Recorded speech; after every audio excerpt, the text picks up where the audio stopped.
Test, test. It worked. So I'm gonna put these. I'm gonna put these. Go ahead and sling those around your neck, just like that. You could sling it around your neck too, because as long as you can hear.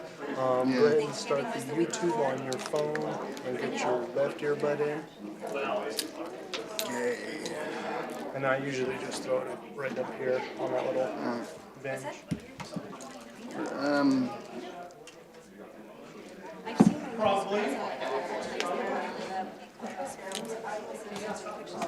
Did you re-click back on this? Oh. We can just let it cycle through.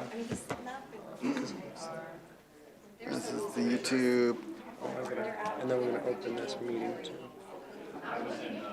Yeah, if you look at YouTube City of Fountain, it should pop up.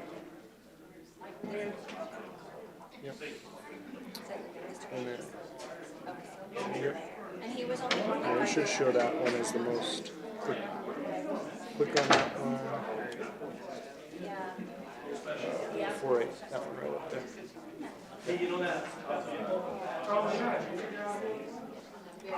I hear everyone talking. You do? Yeah. Oh, because you're Televic. Oh.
Good evening. I'm calling to order the April 8th, 2025 Fountain City Council meeting. Please join us with the Pledge of Allegiance. Stand if possible. I pledge allegiance to the flag of the United States of America and to the republic for which it stands, one nation, under God, indivisible, with liberty and justice for all. Thank you. Madam Clerk, roll call, please. Mayor Thompson, Here? Mayor Pro Tem Rick, Here. Councilmember Hinton, Present. Councilmember Geek, Councilmember Estes, Here. Councilmember Duncan, Present. Councilmember Hertzberg notified staff that she will be attending. She's just coming in late. So I have 6 members currently present. Thank you. All right, thank you very much. That takes us on to item 4.1, presentations. So- Sorry about that. Proclamation recognizing April as Child Abuse Prevention Month. Sandra Martinick, Amber Biss, and Commissioner Applegate, and I'm pretty sure there's another lady back there too. So the one with all the pinwheels. All right.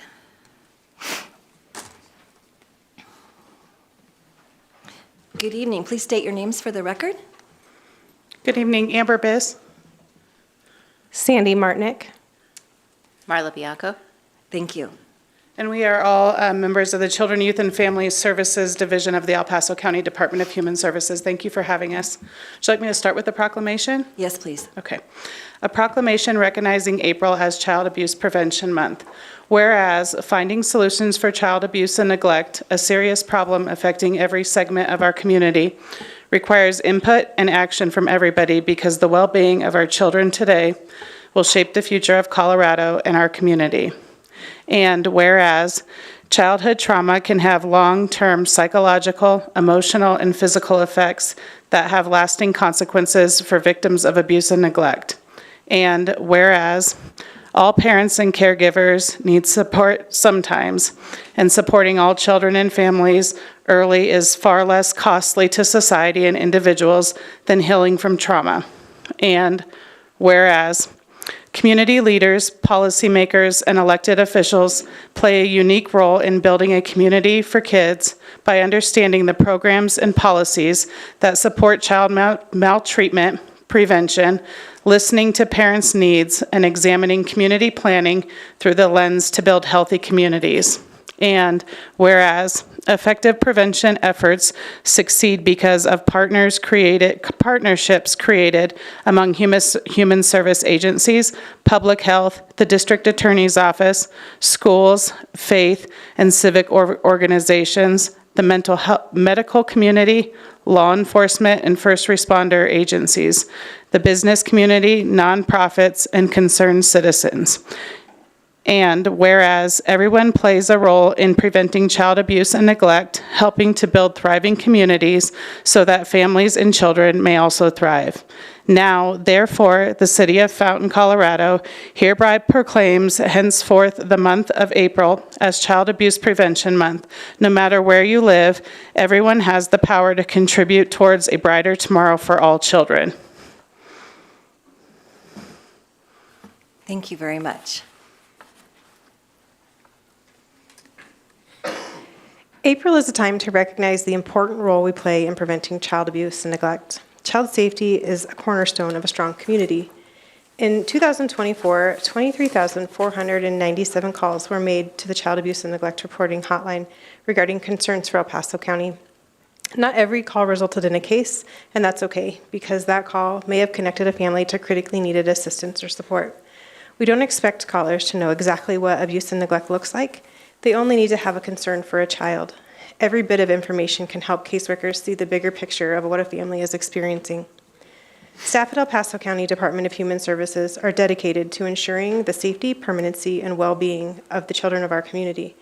Their critical work would not be possible without the ongoing support of our community partners and the citizens of Colorado Springs. Thank you for standing with us in preventing child abuse. Commissioner Applegate, did you want to make any comments on this now or wait? And then also, as he's approaching, we brought you all pinwheels. As you go around the community in the month of April, you'll probably see pinwheels. That is the symbol that we use for this month to celebrate because it represents a whimsical childhood. And so we've been planting them all over the community, and if you guys would like to do so, those are yours to plant as well. Thank you. Scott, can we get some of those around various city buildings and, yeah. Yep. Thank you. Yeah, they can put it in the flower pots just like we did at the county. So I want to thank the gals for coming down and reading this. And so something really cool this year was we brought a lot of the municipalities in on this. So when we did it as a county, City of Fountain has now read a proclamation, Green Mountain Falls, Manitou, and soon to follow will be Calhoun and Monument. So our smaller municipalities are all doing a proclamation this month on this. Something that makes our DHS department very unique too is on average in the state, they're only able to close out 3 cases per day. Our department does it on average about 5 a day, and we have half the budget right now of Denver City County. So it shows you the efficiencies of that department and how great our DHS is run. So thanks. Thank you very much. Are there any comments from council members up here at all? Thank you so much for coming down tonight. Really appreciate it. And you had a formal proclamation to present to us? Okay. Yeah, this proclamation is the one that was read at the Board of County Commissioners meeting last week, and so we're providing all of the different jurisdictions copies of that as well. Thank you.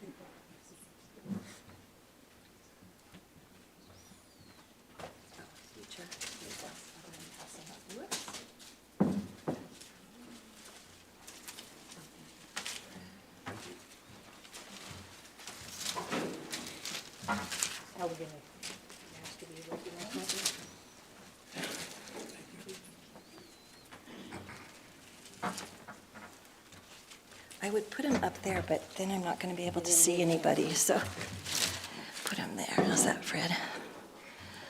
Okay, that takes us to the next proclamation, a proclamation declaring the month of April will be recognized as National Autism Awareness Month. Councilmember Duncan. Thank you. Today we have members of Xi Kappa Zeta chapter of Zeta Phi Beta Sorority Incorporated here, and it was established here in Colorado since 1988. And today we have members in the audience and they're going to speak. We have our Colorado-Wyoming State Director, Jacqueline Williams, is going to speak on the advocacy regarding our support for National Autism Awareness Month. Did you want to have her speak and then you read the proclamation in? Yes. Okay, thank you. If you'll just push the middle button there, it'll turn your mic on. And if you could state your name for the record, please. Thank you. I am Jacqueline Williams.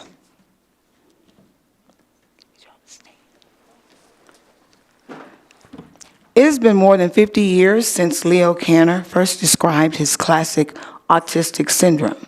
Since then, the results of research and clinical work have helped us learn more about autism. More and more people are being diagnosed as autistic, although we still have a long way to go in creating a world that works for autistic groups. This is why this is an important date and day and time for us. Zeta Phi Beta Sorority Incorporated, our state and local body of memberships of Xi Kappa Zeta Chapter, Colorado Springs, Colorado, recognize the need to provide education, information, and resources to caregivers and others within the community about autism spectrum disorder. Within our local chapter, some members know of this, as it really serves and hoovers close to home. Research has shown that children of color tend to be diagnosed with ASD later than other populations due to having a later diagnosis. Some barriers for families include socioeconomic concerns, lack of knowledge about ASD, and undetected developmental milestone delays. These barriers have also caused families to not access evaluations, not having an official diagnosis, and not starting the services that they need. It is important that families receive an early diagnosis so that early interventions can begin immediately. We have no time to waste. As we embrace and embark on the extraordinary power of SHE, standing for social, health, and economic justice, we know firsthand of advocating for health justice and staying on the front line until all, when having to face and deal with this diagnosed behavior, can receive benefits. The advocacy work has led to a mind shift from awareness to acceptance. It has been noted that bringing awareness is the easy part of the work. And now the real work begins as we move forward to acceptance.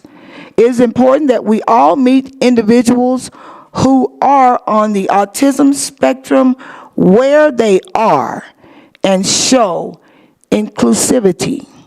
As members of Zeta Phi Beta Sorority Incorporated, the state of Colorado Zetas, and our local chapter, Colorado Springs Xi Kappa Zeta chapter, we continue to provide programming that gives community the opportunity to educate, evaluate, advocate, and support the neurodiversity community and families through various organizations located in the Colorado Springs area. We thank you for this opportunity and for the honor of proclaiming this Autism Month today. Let us continue to live, to love, to share in the efforts of all families, not struggling to be accepted, but being aware that we can and we will help. We'll be accepted, become aware, face and move forward in breaking up and knocking down barriers so all families have the adequate access needed for equal health justice for all communities, especially those within our ASD community and beyond. We thank you and God bless. Thank you, Ms. Williams. Go ahead, Councilmember. So the proclamation reads, a proclamation declaring that henceforth the month of April will be recognized as National Autism Awareness Month. Whereas autism affects an estimated 1 in 54 children and 1 in 45 adults and is a complex disorder that affects each person differently, resulting in a unique strengths and challenges. Whereas autism can cause challenges with verbal and nonverbal communication, social interaction, and repetitive behaviors that can affect anyone regardless of age, race, ethnicity, gender, and socioeconomic background. And whereas autism is often accompanied by medical conditions that impact the quality of life, and whereas a comprehensive, collaborative approach will help to advance research, providing a better understanding of many forms of autism while strengthening advocacy efforts and ensuring access to services and resources throughout the lifespan. And whereas early diagnosis and intervention tailored to individual needs can have lifelong benefits, easing the transition to adulthood and fostering greater independence, and whereas each person and family affected by autism should have access to reliable information, support, and opportunities to live up to their greatest potential. And whereas the City of Fountain is honored to take part in the annual observance of World Autism Month and World Autism Awareness Day to address the diverse needs of individuals and families that are affected by autism. Now, therefore, the City Council of the City of Fountain, Colorado, hereby recognizes the month of April and each year moving forward to be recognized as National Autism Awareness Month. And this was read in perpetuity from the 12th day of April of 2021, when we first read it here in the City of Fountain, along with Xi Kappa Zeta chapter. Yes. Okay. Thank you so much for coming down. I really appreciate it. I have a 36-year-old son that has been affected by autism and other disorders. So I live with this every day, not just one day out of the year, not just 1 month out of the year. I judge people by how you treat my son. And that says a lot about us as a society. And I'd like to give a shout out to Councilmember Estes, who is wonderful with my son. She doesn't care what he talks about. She doesn't care that he talks about it for years. Star Trek, Star Wars. Okay. She always will sit down and talk with him, and a very handful of people in our life who do that. So this is obviously very important. So that being said, so thank you for bringing this very important thing to us today. I'm sorry? Oh, want to take a picture. we're going to have a little rebellion next week. So y'all, I hope you're along for the 2 weeks. Our next council meeting is April 22nd. And April 22nd has to ironically be the day that the fire department and police department are having an autism awareness day over at the police department. And I told you last year, if you had it on top of a council meeting, we were going to take council to your event. So we will be taking council to your event next weekend. We will gavel in if you want to go. You don't have to go, right? I already talked to Scott and about this. We'll gavel in at 6 and take attendance. And we'll do public to be heard because I want to be respectful to the people who are used to coming at 6 o'clock. And then we will go into recess for an hour. So if you're online, know you got a little extra time next week. If you don't make it right at 6, we'll be taking a recess. And if you choose to, you can go down to the autism event at the fire department. And otherwise, you can just do whatever. But we will be in recess. So, and I think that's a perfect time to discuss it. I hope everybody agrees with it. Yeah, good with it. Okay, because I think that's really important. When my son was born, it was 4 out of 10,000 people a year were diagnosed with autism. Today, we're roughly at 1 out of 36. What is going on? What is going on? And when my son got to school age, because of some other health issues, we decided to homeschool.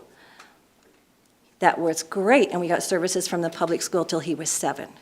And then the law changed, and unless you were a full-time public school student, you could not receive any services. So that puts families in the place of having to pay for it themselves. And thankfully, my husband, we made a lot of cutbacks, needed to be done. My son said his first word at 4, at Christmas time, sitting in the back of the car. We were singing Jingle Bells, and he went, "Oh," and I almost wrecked the car. So it does happen. But thank you so much for all the work you're doing in this area. I really, really appreciate it. So I understand we want a photo, so if everybody could come on down for the photo. And we'll take a minute and do that, and then we'll be right back to the rest of our meeting.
All right. Okay, that takes us on to item 4.2, Board, Commission, and Committee reports, and there are none tonight. Item 5, comments, correspondence, comments, and ex officio reports. Mr. Trainer. Thank you, Madam Mayor. I don't really have any reports, but I just did want to share that Todd is doing great. He's really recovering well. He's had a cold that he's trying to get over, so he's actually joining us via Teams right now. So he's online and listening in if there's anything that comes out he needs to address. All right, I told him to wave his hand at us, and IT will let us know. Okay. Mr. Attorney.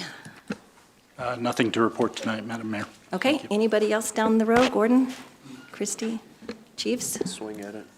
Good evening, Mayor, Council. Good to see everybody. Just a couple of things. One, I want to make you aware that as of yesterday, with the addition of a firefighter EMT, we're fully staffed once again. So super proud of that and the efforts that's gone into that. We've already established that April 22nd is Autism Night Out at the firehouse. So I think that's an exciting way for the council to attend. Super excited about that. And the last thing that I'll mention, I think everybody received the email and communication on our upcoming wildland mitigation projects that we're working on. It's obviously an incredible project to take on, but we're starting where we can and starting small to make an impact where we can. That said, part of the approach and strategy for our mitigation plan is to conduct a town hall style meeting for the public to come to receive information from members of multiple departments within the city. It's not just fire, but police, public works, water, anybody that may entertain a question from the public concerning wildland fires and wildland mitigation. So we're tentatively looking at May the 8th. It's a Thursday night. So if you're interested in that, please save the date. If that date works or doesn't work, shoot me a text or email, let me know. It is just penciled in at this point, but we want to get it firmed up as soon as we can. So other than that, I'll pass the mic. Evening, Mayor and Council. Just one quick thing. I wanted to do kind of a reminder. We're quickly approaching the end of the school year, and so we've noticed some speeding through school zones, and so we're out there enforcing that very strongly right now. Not that we don't do it all year long, but we're going to be doing a focus here in the next couple of months to make sure everybody is safe. So just a reminder for everybody to be aware of the school zones. We're still in session. We've got another month and a half, so let's be safe out there. Thank you. This year is flying by.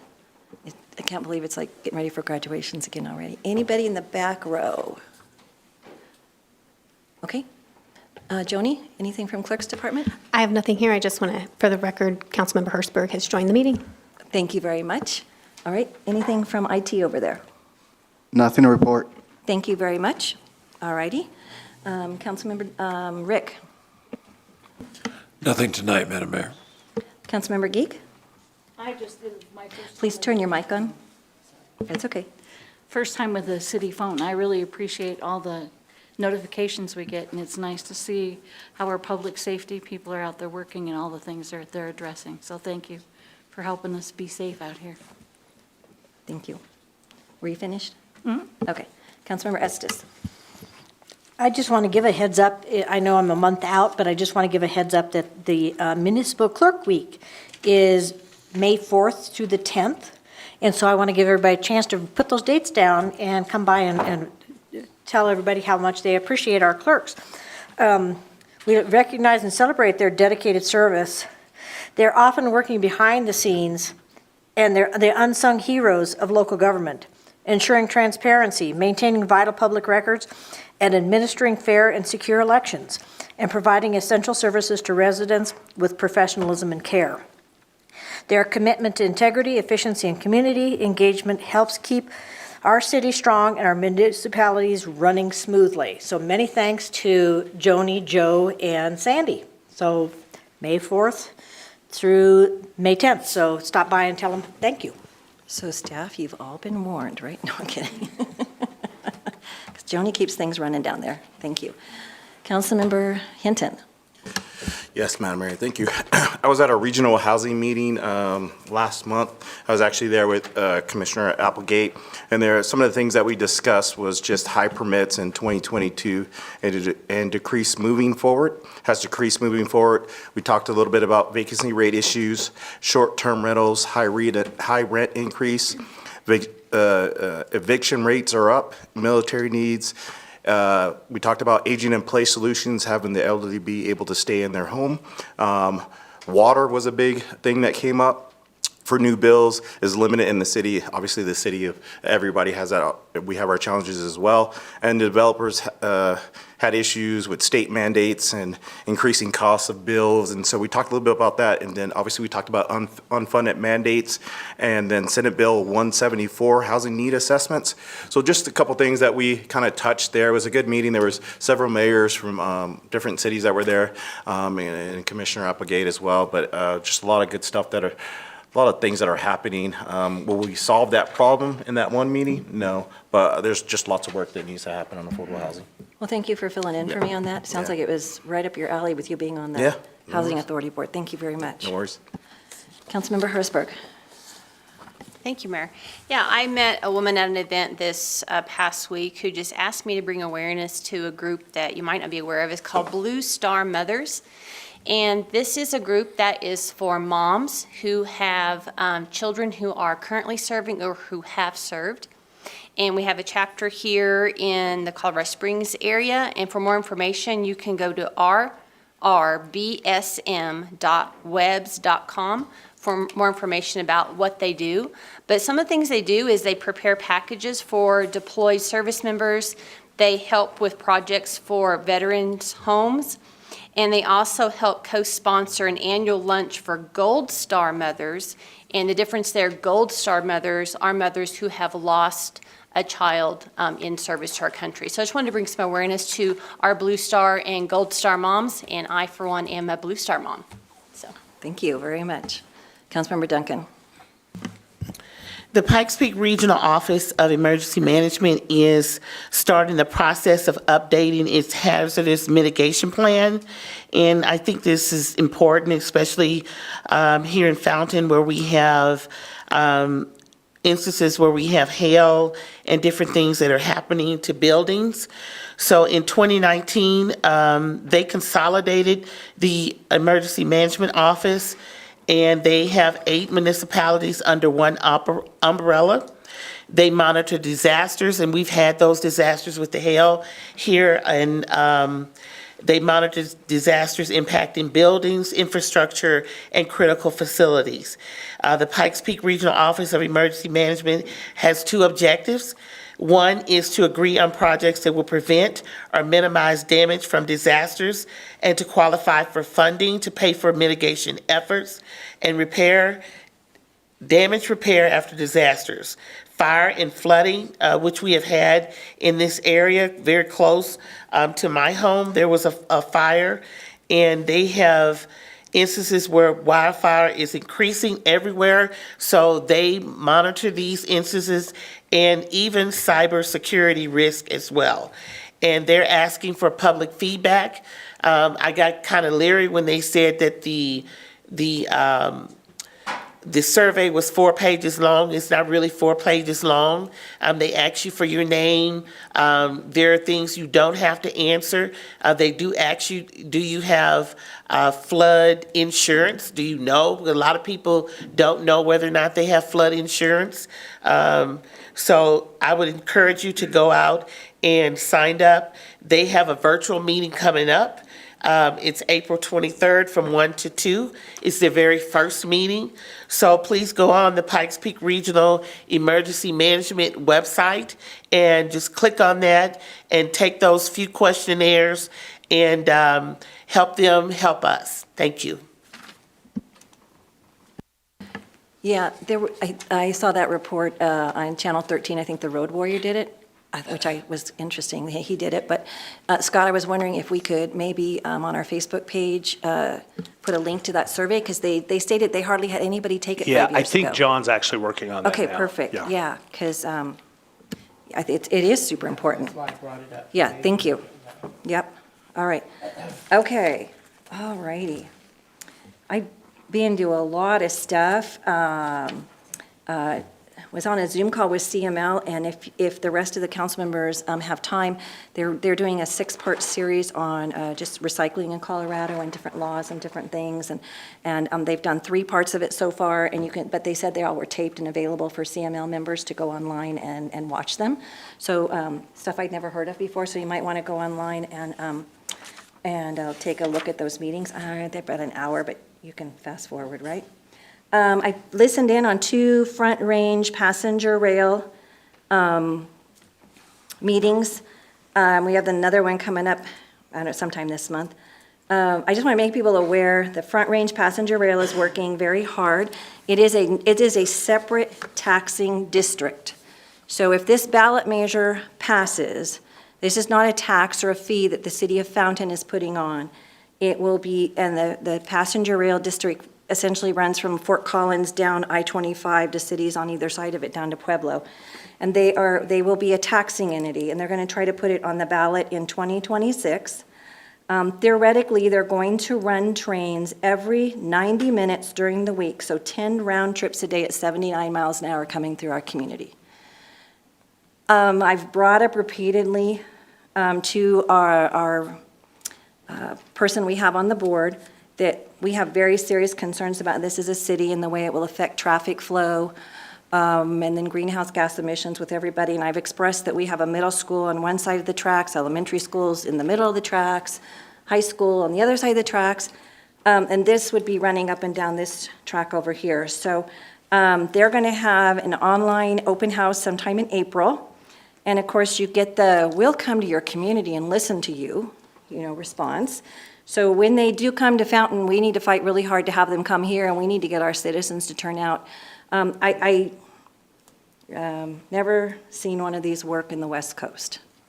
They might work on the East Coast, but they're claiming it'll have little to no impact on the freight that goes on the rails, but during the upgrades and preparations for things, it could have some impact. So a lot of stuff coming in. Lynette Iverson Crow is the PPACG, she's a council member from Colorado Springs. She's our representative on that board. And we need to be writing her if you're concerned about this, because a lot of the comments I'm just hearing are more from people up in the Denver, Boulder, Fort Collins area who really want this. Your tax dollars are going to go. Fort Collins has spent millions of dollars in a long time and hasn't completed their their fast rail or whatever they call it up there, and they're going to take your money up there and finish that first, and as an experiment. So I just have a lot of concerns about it. So if you see Front Range passenger rail in the paper or on a news report, you might want to perk your ears up and start listening to what they're talking about. I saw an ad for Fountain Riding and Roping is having something, and you can go to their Facebook page. It's called the 2025 Open, maybe you know what this is, Gymkhana? Or you can go and compete and stuff. Or they can go and compete and stuff, okay. And then picked up a flyer for Drug Take Back Day that is April 26th over at the library. And they are looking for volunteers to help for an hour or so in the afternoon shifts. And so there's contact information on here. And if back to what Deetra was saying, Councilmember Duncan was saying, make sure you're registered for peak alerts. So with the summer coming up, peak alerts is kind of like a reverse 911 thing. If you got a storm or something in your area, it will let you know what's going on. Some of you might have known Mike Hall. He was a great veteran in this area and did a lot for veteran services in our area, has passed away. And they had his service last week, and he did a lot for American Legion for a lot of years. Very welcoming to everyone. Went to Communities That Care today and was excited about some of this stuff going on. And John Trilch was elected to something. What was it, Scott, nationally? He was elected to a position on the board of the Association of Defense Communities, which is a national organization of communities like ours that represent different military communities. So it's a big deal. It's a big deal. Yeah, so pass along our compliments to him and representing us there. And this was amazing to think that it's the 50th, I think it's the 50th anniversary of the Vietnam War. And want to recognize with that 600 Coloradans gave their lives during that time of of war. So is that enough? That was good, Mayor. That is plenty going on around here. Okay, that takes us to public comments. Your town hall on Saturday. Oh, I wasn't going to announce. I do have a town hall Saturday from 9 to 10 at Fountain City Hall with Senator Snyder. The library. What did I say? City Hall. Oh, okay, I have a town, I didn't know where I'm going. At the library, Yeah, and we're not opening up City Hall for it. Thank you. 9 to 10, Senator Snyder, who is our new senator for this area, so he doesn't know us. So please come and get to know your senator for this area and hear what's going on. Okay, thank you. That takes us on to public to be heard. And I do have 3 cards. If there's anybody else that wanted to say anything, please get a card real quick at the back and hand it over to Chief, and who's incognito over there tonight, and he will get it passed up to us. And the first card I have is from Steve Foster. Mr. Foster, if you could come down, middle button is, thank you. Citizens may address the council on items that are not on the agenda. Council may not be able to provide an immediate answer, but will direct staff to follow up. Out of respect for council and others in attendance, please limit your comments to 5 minutes or less, and we'll have a timer running for you, but it's on 2 minutes right now, so can we get that reset? Thank you. Steve Foster. Something I haven't heard about lately. Thank you, Madam Mayor and Council. I appreciate what you do for the community. But I haven't heard anything about PPRTA or the road situation in Fountain for quite a while. And I think we need to get that back up on everybody's radar and come up with some ingenuitive funding for it or ideas from the public. We always have the naysayers, so maybe they've got some ideas how we can pay for this stuff. So are you stating that you would like to see PPRTA run on the ballot again at some point? Yes, I would, definitely, 100%. I was for it the first time, and I support it all the way, because that's the only way we're going to get our roads fixed, I believe. Nobody likes taxes, but we've got to do something to get these roads fixed.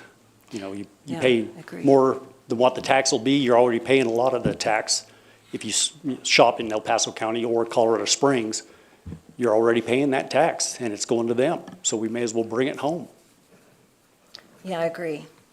But thank you. And yeah, we need to keep hearing from people that they want to move back to that, because it is hard.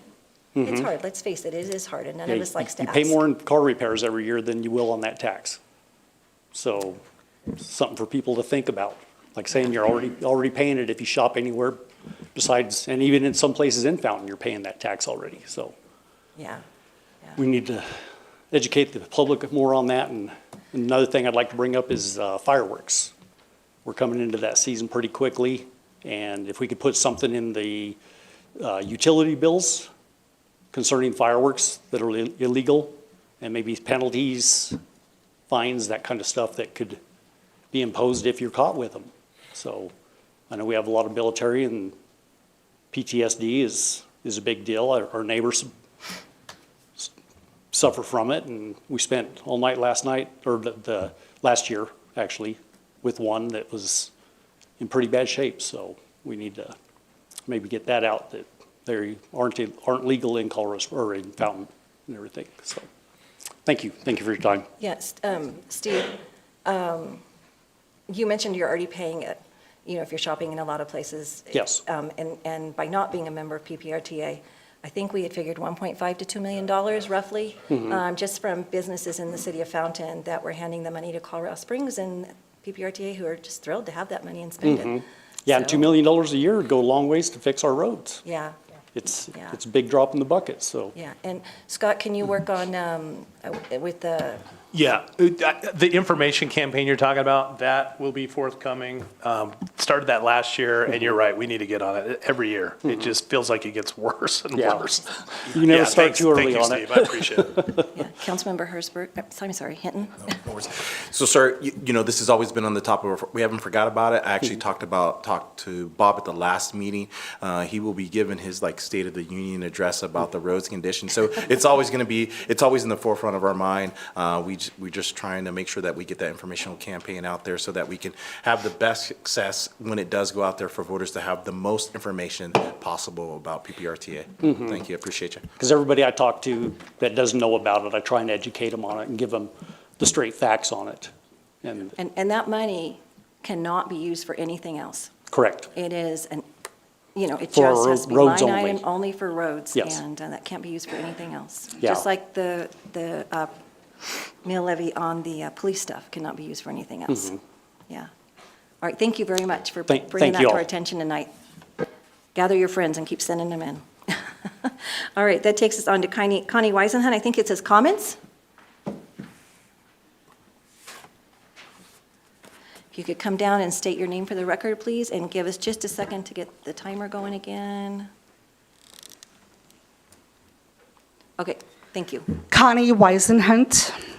Good evening, Mayor, council members, and esteemed city officials. Thank you for giving me a few minutes to speak tonight. I come before you not with complaints, but with a call for clarity, accountability, and above all, communication. Over the past month, I have sent emails to city departments in regards to the fountain utility payment arrangements. I have sent them to individual council members, to officials, hoping for answers, clarity, or even a simple acknowledgement, and for the most part received silence. I understand public officials are busy people. I understand priorities must be managed. But what I cannot understand, and what I believe the people of the city should not accept, is when the silence is justified with the single phrase, "We cannot respond due to the Sunshine Law." Let's talk about that for a minute. The Sunshine Law, in spirit and in practice, is about transparency. It was designed to keep government decisions out in the open, to prevent secrecy, and to ensure the public is informed. It was not written to prevent elected officials from communicating with people they represent. It was not designed to build walls between us. It was built to open doors. When a resident sends an email asking about a pothole, a zoning change, or a budget issue, it's not a legal trap. It's civil engagement. When a constituent shares concerns about a project in their neighborhood, they're not trying to violate the law. They're trying to be heard. Citing the Sunshine Law to avoid returning emails, particularly when there's no quorum or no decision-making or no coordination involved, is not only unnecessary, it undermines the very transparency the law was meant to protect. Let me be clear, silence is not transparency. Ignoring the public in the name of openness is just ironic. Not just ironic, it's damaging.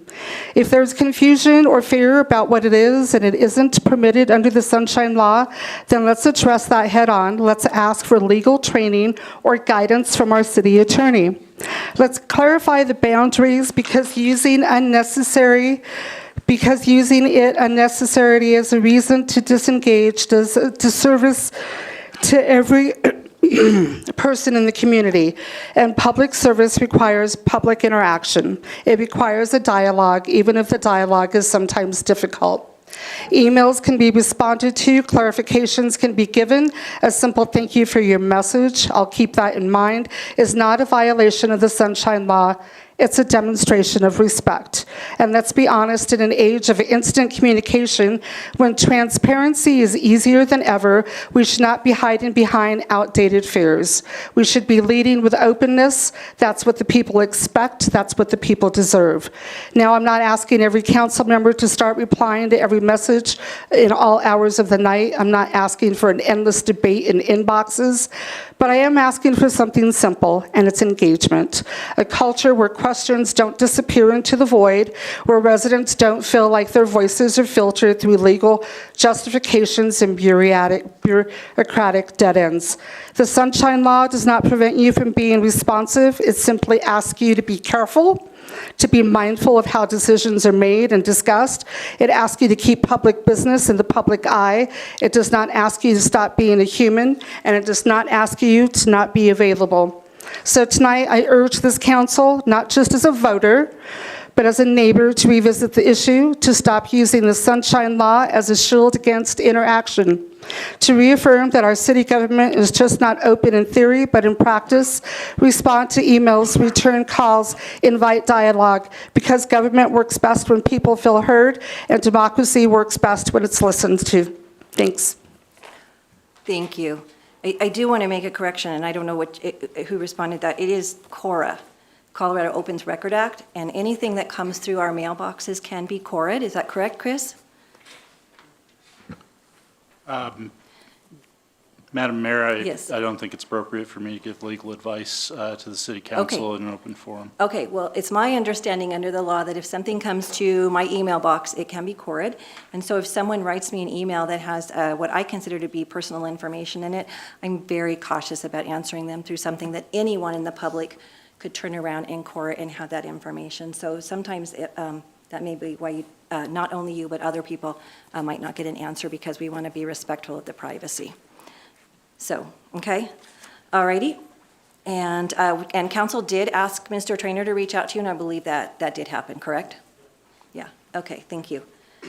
All right, Mr. Applegate, or I'm sorry, is it Corey Applegate here tonight, or is it Commissioner Applegate? Which one am I?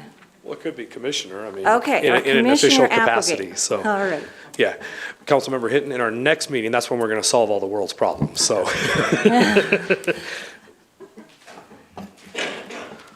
So, thank you, Mayor, Council, thanks for letting me come to speak tonight. I appreciate everybody that read a proclamation. Councilwoman Duncan, thank you for reading that proclamation. So, I think congrats are in order for Councilmember Geek on your new appointment, and a thank you to Councilmember Estes for making me a voting member of the Senior Center. So, there's 2 points of contact now in Fountain for that, so. Colorado Springs Corp, they came to us, Sports Corp. They came to us today and they were doing a presentation on all the summer events we got going on. So as the weather starts to warm up, we've got more in the community. We're actually hosting the Warrior Games this year, and we were really excited about that. I didn't know that was that was coming to town, as well as they call it the Senior Games. It's kind of like an Olympics, but it's for people over the age of 55. Be careful. If you want to participate, I mean, come on down, sign up. We were trying to urge Kenny on, our Like I said, attorney, be because careful. he's a little older and we give him a hard time. So, as well as we see our Pikes Peak International Hill Climb, Pikes Peak or Bust Rodeo, Senior Open is playing this year. I know I got my tickets to that for the Broadmoor, so. So as our department has seen, we've taken on the stance, following the administration currently of DOGE. They're trying to cut waste, they're trying to cut, just wasteful spending and everything. Department of Education recently saw a shakeup, and we actually hired a couple of them over the last couple months. So if you know anybody may have been working for previously for whatever Department of Education or wherever, send them our way. We seem to always be hiring some sort of administration or clerk position. And lastly, Space Synopsis is in town this week. I know they've been doing events at the Broadmoor, and I went to the foreign delegation last night. They had an event at the Widener Field, and I got to meet some local small business owners that were local, as well as a couple foreigners, a gal from Denmark, a guy from Italy. And I'm going to leave you with the quote today. I heard this at that meeting last night. Trial and error is the best teacher, and it is also the harshest. So, and on that note, any questions for me? Councilmember Applegate, how do people report a pothole?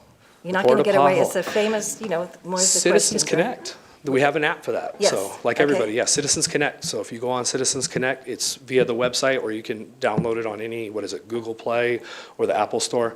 Citizens Connect, go on there, put your name, put your address down. It'll show you what commissioner district you're in. It'll go to our email. Either our secretary will get it first, or we as council members or commissioners will get it, and we'll take a look and see what we can do. We'll get DPW on it. So. Do you have an app like we have the city app? You can go on and you GPS it right to the pothole. Is it that kind of app where you can stand over the pothole? and- Yeah, Citizens Connect. Yeah, you take a picture of it, and once you punch in your location, it knows right where to go. So it knows, All right. so that way DPW can Got zero one it right in. So, outside yeah. my church. I think we're going to all fall in next week, so. Okay. You can have a baptism out in the pothole. or Citizens Connect. something. Send me an email, please. Okay. I was gonna say I'll send it to Citizens DPW. I'll Connect. get Jack on it. So Oh, Tamara's got it. EPC, There you go. Citizen Connect. there you go. So, All right. There you go. Very There's an good. app. See, there's an app for it. All right. Anything else? Councilmember Hinton. Yeah, so how does one go about volunteering for all these things that are happening in the city? So like you talked about the Warrior Games, that's a big event, and that's being hosted by the Air Force Academy, correct? Are they doing that? I think it was it Air Force Academy? I thought it was Fort Carson. Could be. I have to check. We have I'd to have to check. check. I have to Yeah. check the exact location where they're Okay. going to be doing it. Okay. But yeah, I can get you details on that. Yeah, that'd work. If you're interested in that, Yeah, yeah. So for sure. definitely, yeah, a lot of volunteer opportunities, as well as, they're just trying to make sure everybody can get their tickets and go see the event. So Yeah, for sure. they want to televise them. They want to put them up there, on public platforms, and they want people to be able to see these. So All right. it's kind of neat. We got a lot going on this summer. So Thanks. yep. Councilmember Estes. I just want to thank Corey for joining the Senior Center Board with us. He brought to our attention that we needed to fix some bylaws things in it because we had to vote everybody in, and we actually prompted us, and this month we'll be voting to create ex officio members of the board, so county commissioners or somebody from the county will be able to join us without having to do that. So we greatly appreciate that, and welcome aboard. Yeah, perfect, no problem. All right, any other questions, comments? Cool. Thank you. Thank you, Appreciate council. coming Thank you, by. staff. Appreciate it. Have All a good right, night. thank you.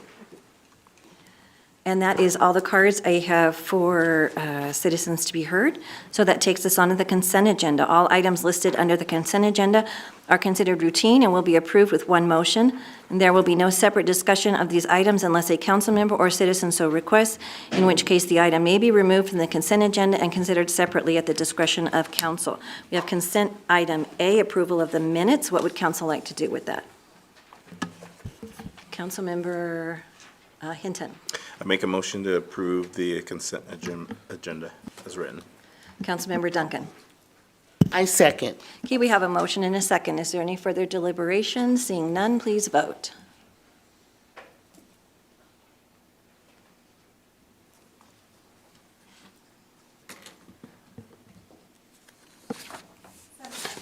Seven yes, motion carried.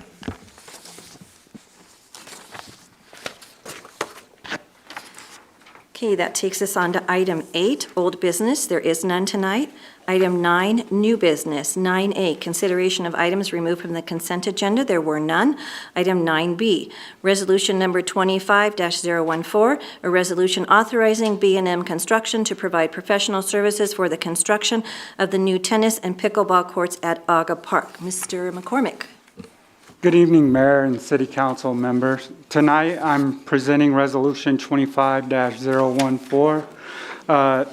This project for the pickleball courts came by way of last year's budgeting cycle. The community and City Council really saw the need for improvements to those pickleball courts. So February of this year, I sent it out for bid. And our max on this was $300,000. I went through the IGZA contractors. When I met with the IGZA contractors to conduct the site visit, we noticed some serious issues with the existing pickleball courts. So just to give you a couple of them, one was the drainage issues. The concrete slab that's currently there sets below grade, so it's below the turf. So every time it rains, snows, everything's draining on top of that court. So we're going to have to raise that court up if we chose to stay with that location. Second thing was the structural damage that's already there. There's a lot of cracks in the concrete. There's some spots that even look like it needs to be replaced, so they would have to pull that out. And the last two issues were space constraints. So the pickleball court that is currently at the park was never designed to be on that court, so it doesn't allow for a playing area. You have plenty of room for the court size, but the playing area is off the court area, and the only way to expand it was to move the court to where it orientated from east to west. And those of you who've ever played sports on a court, you always try to run them north-south, so as you're playing, you're not looking directly into the sunlight. Last one was the environmental factors. Those courts are located underneath some tall, old elm trees, and we're constantly clearing debris off the court that is caused by those trees. So with all those all those factors taken into consideration, I asked the contractors we selected, and these contractors are through our IGZA agreement. I don't know if I'm the first one, but I'm one of the first ones to use them on a city project. John Trilch highly recommended it, and it's turned out to be an amazing process, something I look forward to possibly doing again in the future. So when we met, one of the contractors suggested that we start fresh and start new. That way they could provide us a warranty and a quality product. one of the contractors that came in as the lowest responsible bidder was B&M Construction, and they want to give us cable tension pickleball courts. I think I've spoke with you in the past about the difference between standard rebar concrete and the cable tension. Last time I sent it out to bid in 2023, the bid I got for it, or the estimate I got for it, was over $5,000 to do these same courts. So they came in at $300,000 with cable tension courts, so they gave us an amazing deal. You said 5,000, you meant. 500,000, sorry. I was gonna. 500,000. I was gonna get you when you came up for air. Okay. Yeah. Yeah, so with all those factors in mind, I think it was our best option to go with brand new pickleball courts. So once I started moving in that direction, I took a hard look at Aga Park, and the best spot I saw in Aga Park to keep them in the same location was to the east side of the current water treatment facility. So right there in that open space that we still haven't done anything with, we can just put them right there. And the construction costs will be the same as the demolition and the repair costs for upgrading the old pickleball courts. We got lucky with that area. I contacted Water Department. They still had their soil test, bore drilling test. And so we reviewed those with the contractor. We reviewed them with our city engineers, and it's a great location to put them. Additionally, it will cause no issues with the water treatment plant. There's no underlying utilities that we have to worry about in that location for the 2 feet we need to go down to build these pickleball and tennis courts. So with all that being said, staff is recommending that City Council approves Resolution 25-014, allowing BMN Construction to provide professional services for the construction of new tennis and pickleball courts at Aga Park. Pending your questions, that's all I have. I do have a question for the clerk.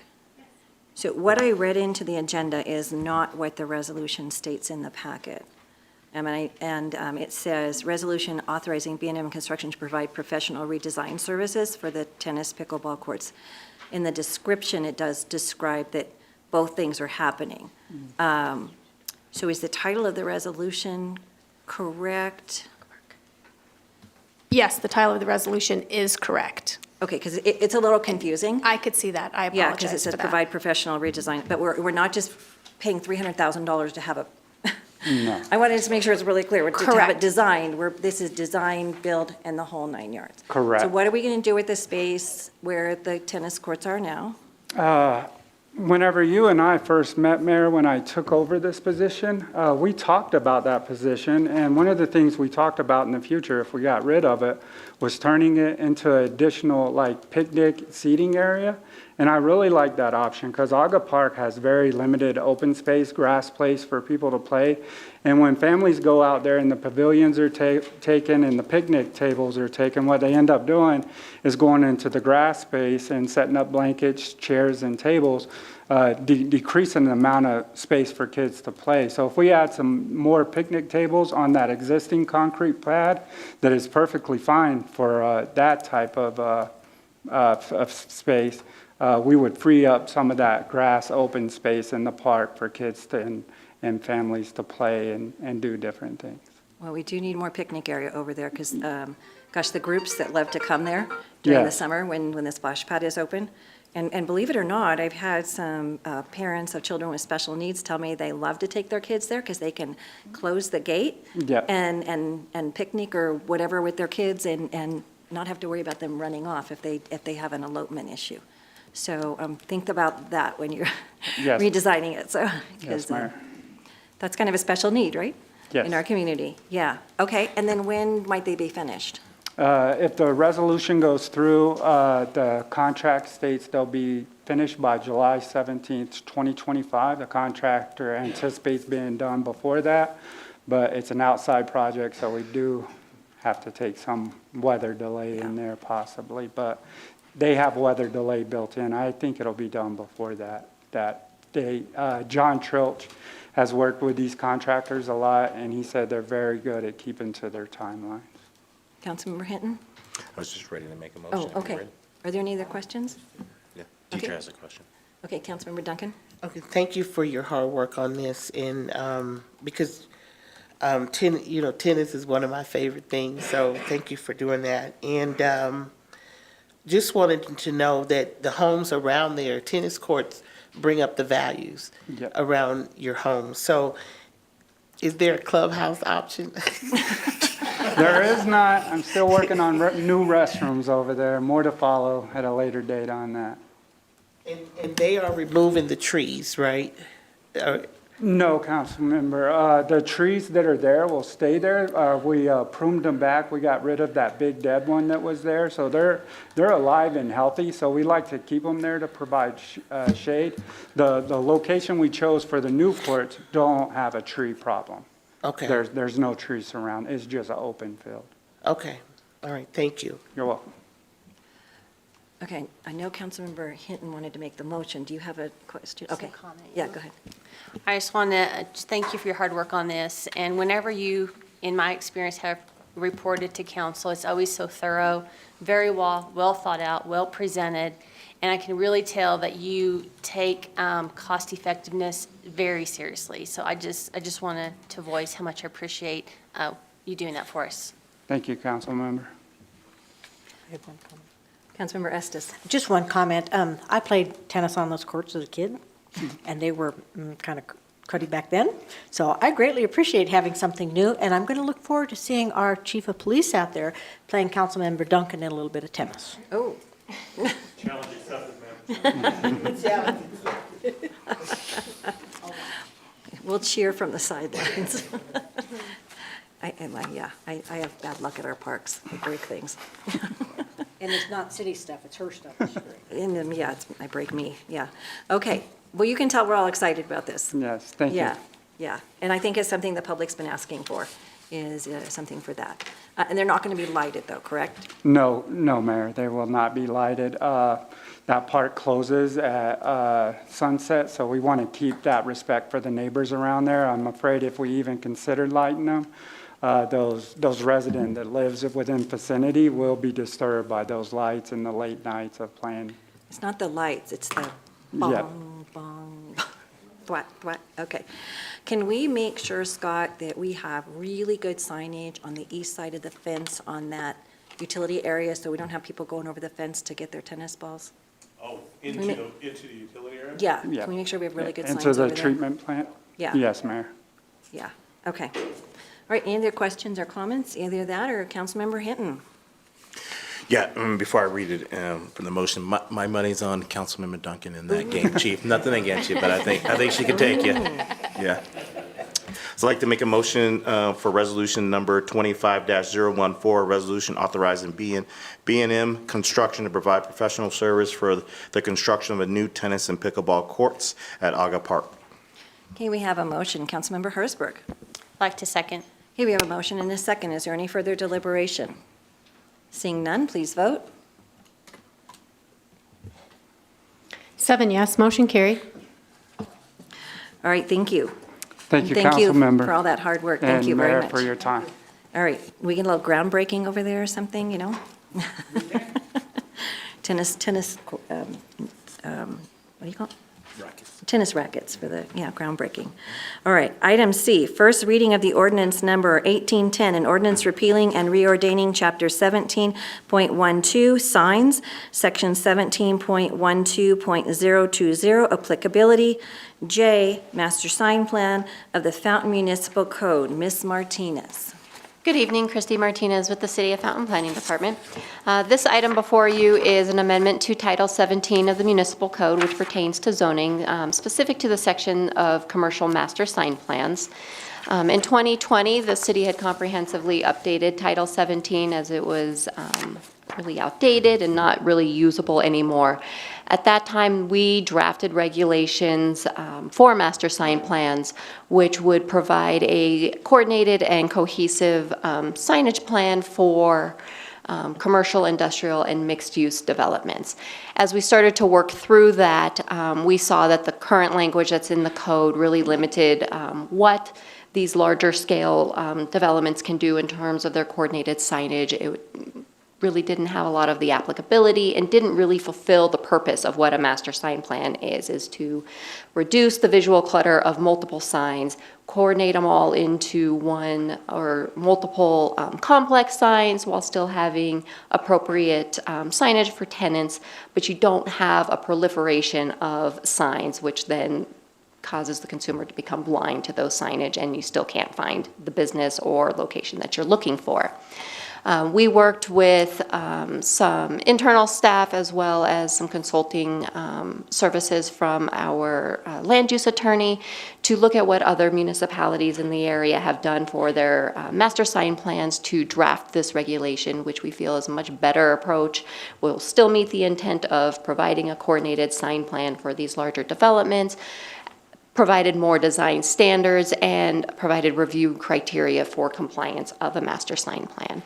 The master sign plan that's being proposed would be for multi-tenant commercial offices or industrial uses in projects that are exceeding 35 acres for a multi-occupancy. So it's multiple buildings. Think of a large-scale shopping center. It also provides the opportunity for a master sign plan on standalone buildings that exceed 200,000 square feet in area. So those are the much larger developments that you see, kind of on the scales of a Costco, a Sam's, those larger commercial developments. Within the design standards, we still kept some of the same design standards that are currently in the code, which provides for flexibility in terms of the height and maximum sign area, the distance separation between freestanding pole signs and monument signs. So freestanding pole signs tends to be the larger 25 feet, 30-foot high multi-tenant signage, while the monument signs are much lower sign height, but still can provide multi-tenant signage. It talks about the maximum number of the complex signs so that you don't have, again, a proliferation of signage that has too much signage and then you still can't see what you're looking for. And then we do provide the flexibility of providing an alteration or an increase of up to 25% of any of those design standards, excluding the complex sign area, because we're already providing a greater allowance for those because they are consolidating multi-tenant signage into one sign profile. Within the packet, there was the full amendment, which went into much more of the detailed process, what needs to be submitted with the application, what those specific review criteria are, if there are future amendments, and what that process looks like. If there aren't any other questions, staff would make a recommendation of approval of Ordinance 1810 on first reading tonight. So an example of a larger sign with multi-tenants might be the one in front of Walmart, where Correct. it has several businesses there. Correct. But then the business like Applebee's or IHOP is still allowed to put their sign on the ground in front of their business, correct? Correct. So the intent of the master sign plan is that the developer of the land would be coordinating that so it has the same design elements, so you don't have a dark brown sign with maybe a red brick sign, so you have a coordinated design aesthetic. You also have a coordinated effort in terms of how much signage each tenant is allowed, so it's all laid out up front so tenants aren't battling with each other or as part of their lease. It's all kind of laid out up front and everybody knows what they're eligible. Okay, Councilmember Rick? Thank you, Madam Mayor. Ms. Martinez, is this going to give King Soopers the signs they have requested from the city? If you're not familiar, I can ask Todd the question. I'm familiar with the request. We do believe it would meet the intent and purpose of that. Okay, that's all I have. Thank you, Madam Mayor. Thank you. One of the things that was really contentious the last time we revisited the sign code was the ability of businesses to still use banners. If they wanted to announce a sale, grand opening, whatever. That is still respected and reserved in this change? Yes, so this specific change is just to the master sign plan, so the coordinated larger development. Right, but if one of the smaller businesses wanted to put a banner up for a while It for a doesn't sale. affect any of the temporary signage Okay, wanna provisions that make are sure. existing in the code. Yeah, because that is the most cost-effective way for a business to highlight something that's going on, is with a nice-looking banner, you know, so, okay. All right, any questions from anyone else? Okay, is there any comments or questions from anyone in the public? I don't see anybody running down here. Do we have any questions or comments online? None? Okay. All right, then what would council like to do with this? Councilmember Estes? Move to approve ordinance 1810 on first reading. Councilmember Hertzberg? I'll second. Okay, we have a motion and a second. Is there any further deliberation? Seeing none, please vote.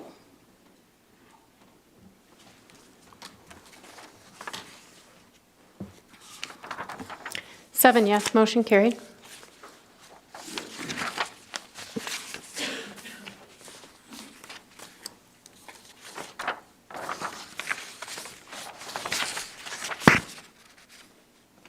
I do, is there no piece in here for that? Because I don't have one in my packet. Okay.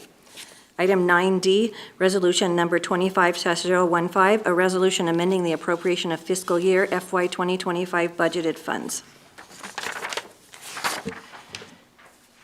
Good evening, Mayor, council members. I am here with you tonight. Did you say you were missing something, Mayor? It's just kind of misfiled, so I got it. Okay. Thank you. I am here with you tonight to bring before you the second budget supplemental and the carry forwards for the fiscal year of 2025 budget.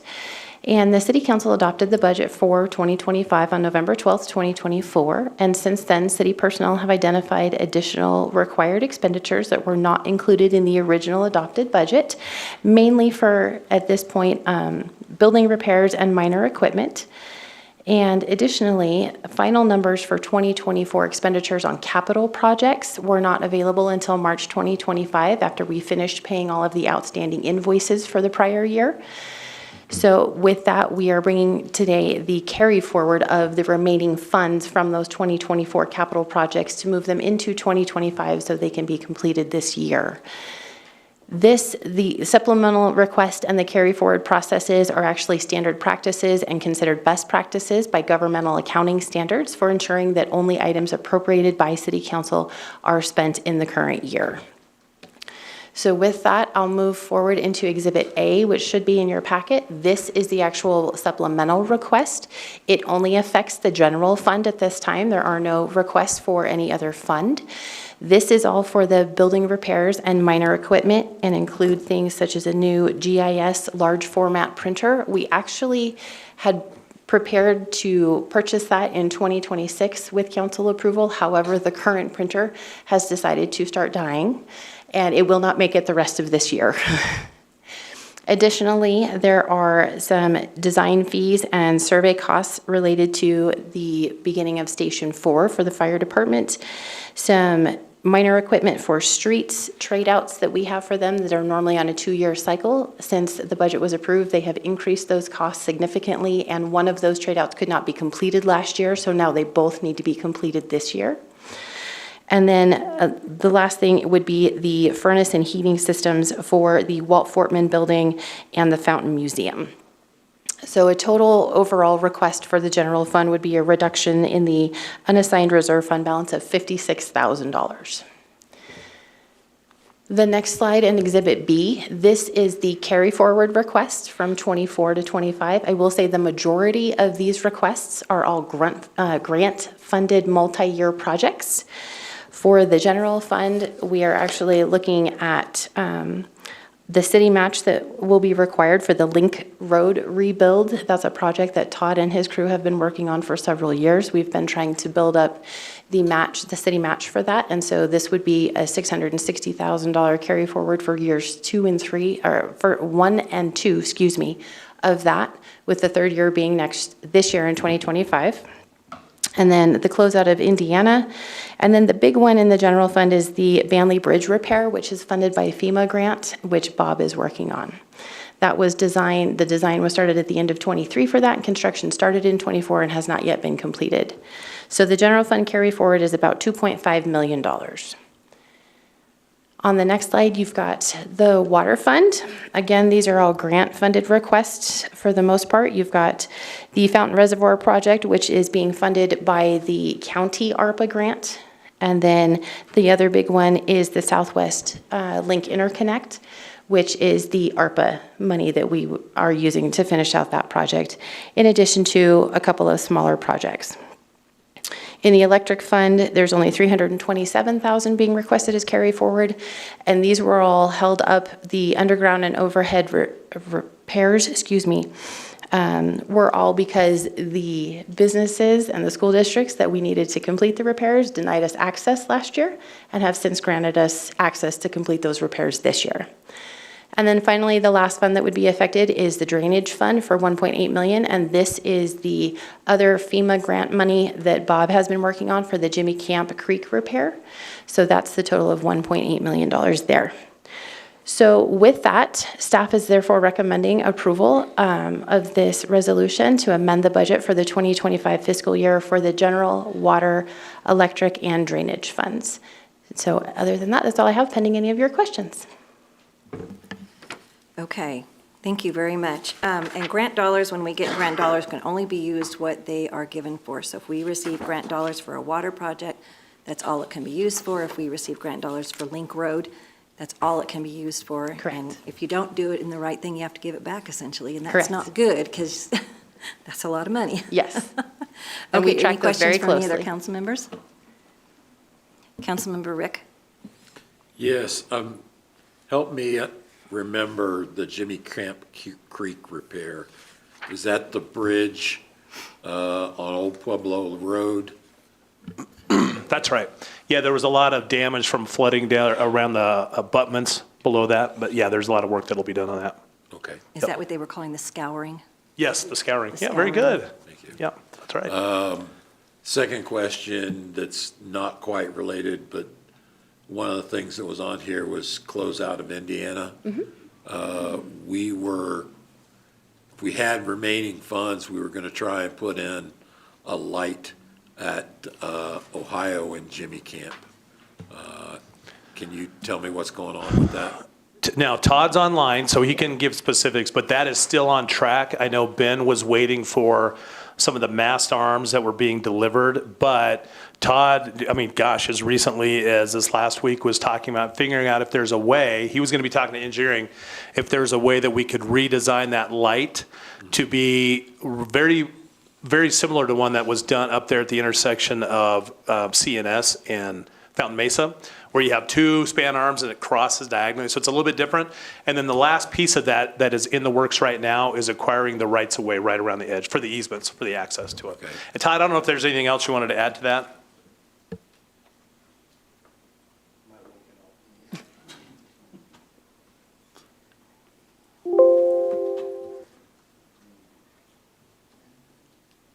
Can you unmute me?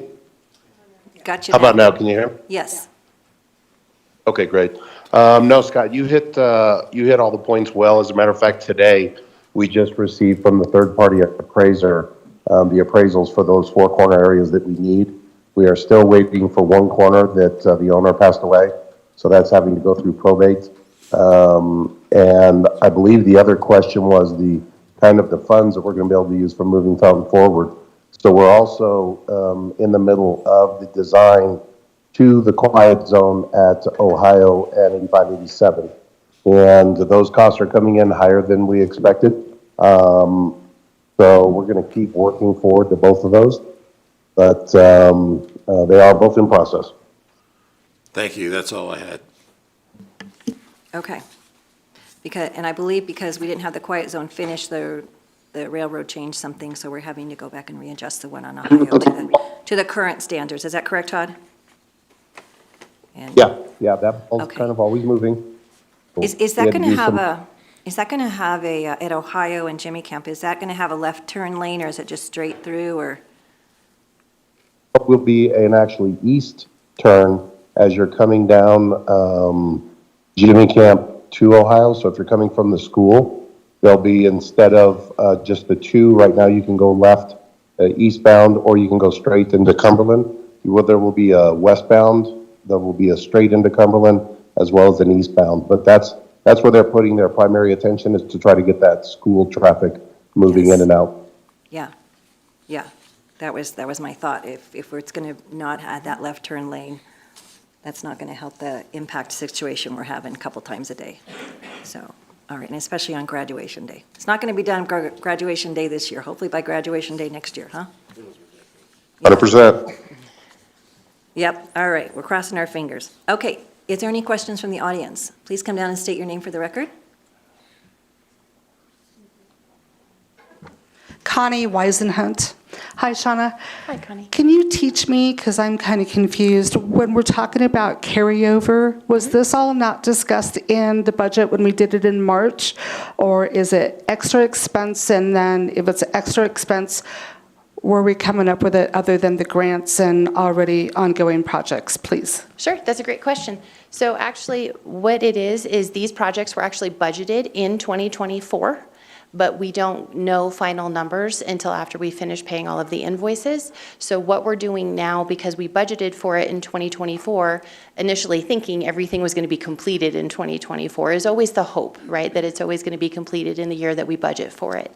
But if it's not, and it needs to cross over into a different year, then what we do is we carry over the remaining budget dollars. So if we budget $1 million and only spend $800,000, then the carry forward would be to request that extra $200,000 that still needs to be spent on the project, but in a different year from the prior year into the current year. So it's not extra dollars, it's just moving the appropriation from the prior year into the current year, and only for what's left. Does that answer your question? Okay, you're welcome. All right, thank you. Are there any other comments or questions from anyone in the audience? Okay, I'm going to bring it back up here to the dais. What would council like to do? Councilmember Rick.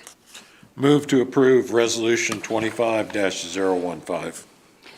And Councilmember Hinton. I second. Okay, we have a motion and a second. Is there any further deliberation? Seeing none, please vote.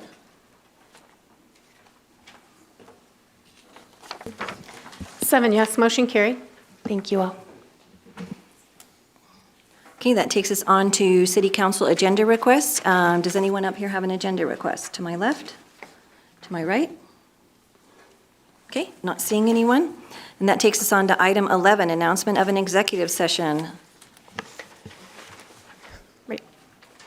In accordance with the city charter and the Colorado Open Meetings Act, the city council open session is to determine whether it will hold a closed executive session. Closed executive session may be held upon affirmative vote of 2/3 of the quorum present. If consent to the council executive session is not given, the items may be discussed in open session or withdrawn from consideration. The purpose of tonight's executive session is CRS Section 24-6-4024 for the purpose of review, approval, and amendment of executive session minutes.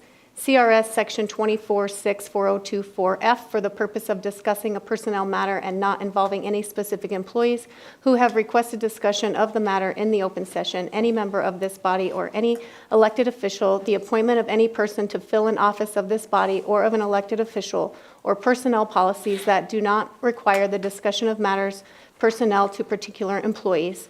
CRS Section 24-6-4024B for the purpose of receiving legal advice on specific legal questions regarding questions of legal ethics.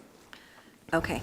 I think when you were reading it in, you accidentally missed the word, if consent to the closed executive session is not, I believe you missed the word closed. Oh, So- I apologize. If consent of the closed executive session is not given, the items may be discussed in open session or withdrawn from consideration. Okay, thank you. Thank you. All righty, that is the ask from our clerk. What would council like to do? Councilmember Estes? Move to go into executive session. Councilmember Duncan? I second. Okay, we have a motion and a second. Please vote. Ooh, look, we already voted. Nope. Had to move down the box here. 1 second.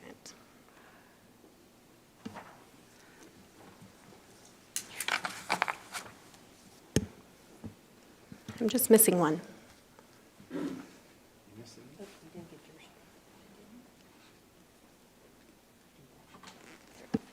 Seven yes, motion carried. Thank you. This meeting is adjourned, and we will be back at 7:30.